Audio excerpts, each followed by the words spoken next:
ఇంటి పన్నని ఆ పన్నని ఈ పన్నని ఏదో ఒకటి పళ్ళన్నీ రాలగొట్టుకున్నా సరే కడుతున్నారు. పోనీ ఇలా ఉండంగా ఎందుకు ఇంత కష్టపడుతున్నారు పెద్దవాళ్ళు అంటే పిల్లల కోసమే, పిల్లల జీవితాలు బాగుపడాలని ఒక్క యాటిట్యూడ్తోనే కడుతున్నారు. కానీ ఈ రోజుల్లో పిల్లలు అలా లేనే లేరు, 100కి 100 అలా లేరు. అంటే 100 మంది అలా లేరని నేను చెప్పట్లేదు, 100/100 వాళ్ళ బిహేవియర్లో మార్పులు వచ్చేసినాయి. వాళ్ళని మార్చుకోవడానికి తల్లిదండ్రులు తంటాలు పడుతున్నారు. ఇది వాస్తవం. ఎందుకు అంటే ఒక టీచర్ తిట్టకూడదు, అరవకూడదు, కొట్టకూడదు, చదువు చెప్పాలి, వాడు మంచిగా అయిపోయి బాగుపడిపోవాలి. ఎలా అమ్మా?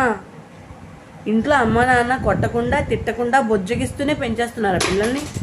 పెంచట్లేదు కదా. మరి పొద్దున ఎప్పుడో 8ంటికి వెళ్తే పిల్లలు సాయంత్రం 7ంటికి వస్తారు. 9 గంటలు బేజారుగా ఒక టీచర్తోనే ఉంటారు. మరి టీచర్ చెప్పక ఎవరు చెప్తారు మంచి చెడు? ఇదే తీసి పక్కన పెడితే ఇంకా నీచాతి నీచం ఏంటయ్యా అంటే, అటుపక్క ఒక బార్ ఉంటుంది, ఇటుపక్క ఒక బార్ ఉంటుంది, మధ్యలో 9 స్కూళ్ళు చచ్చినాయి ఇక్కడ. ఈ 9 స్కూళ్ళల్లో పిల్లలు డ్రగ్స్ తింటారని, మందు తాగుతున్నారని, ఆడపిల్లలతో తిరుగుతున్నారని, వెకిలి వేషాలు వేస్తున్నారని. పిల్లల్ని కొట్టడమే ఉపయోగం, పిల్లల్ని తిట్టడం ఏం సంస్కారం? అది కాదు. చేయాల్సింది ఏంటి? ముందు వైన్ షాపులు తీసేయండి. అవి తీదు మన గవర్నమెంట్. చేత కాదు. ఎంతమంది వచ్చినా చేతులు ముడుచుకునే కూర్చుంటారు. ఒక కేసుని తీసుకెళ్ళి ఒక తాగుబోతూ ఒక అమ్మాయితో మిస్బిహేవ్ చేశాడు అని తెలిస్తే లంచం, ఆ సెటిల్మెంట్ చేసినందుకు 50,000, 60,000, 10,000. ఎక్కడ బాగుపడింది? భారతీయులకి ఎవరో కాదండి ఎనిమీస్, మన భారతీయులే, మన లోపల వాళ్ళే.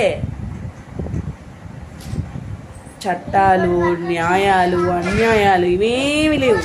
మొత్తం అన్యాయం, కుళ్ళు, కుచితంతో నిండిపోయింది భారతదేశం. చెప్పుకోవడానికి కూడా సిగ్గుచేటు అయిపోయింది ఈ రోజున. కాదు అనడానికి వీలే లేదు. ఎక్కడ పాట్రోలింగ్ జరుగుతుంది చెప్పండి? 7:30 అయ్యేటప్పటికి స్కూల్ పిల్లలు సందుల్లో పిచ్చిగా విచ్చలవిడిగా తిరుగుతున్నారు, ఆడపిల్లలు మగపిల్లలు కలిసి. ఒక ఆడపిల్ల కోసం 2 డిఫరెంట్ స్కూల్స్ మగపిల్లలు కొట్టుకొని చావటం. ఇదేంటయ్యా మీ స్కూల్లో పిల్లలు ఇలా తిరుగుతున్నారని కంప్లైంట్ చేస్తే ప్రిన్సిపల్కి, స్కూల్లో జరిగితే మాకు సంబంధం కానీ స్కూల్ బయట జరిగేదానికి మాకు సంబంధం లేదంటాడు ఒకడు. ఇంకొక ఆవిడేమో మమ్మల్ని ఏం చేయమంటారు అంటుంది ఒకటి. ఏమిటిది? ఇలాంటి వెళ్ళి పోలీసులకు చెప్తామా వాళ్ళ జీవితాలు నాశనం అవ్వడానికి?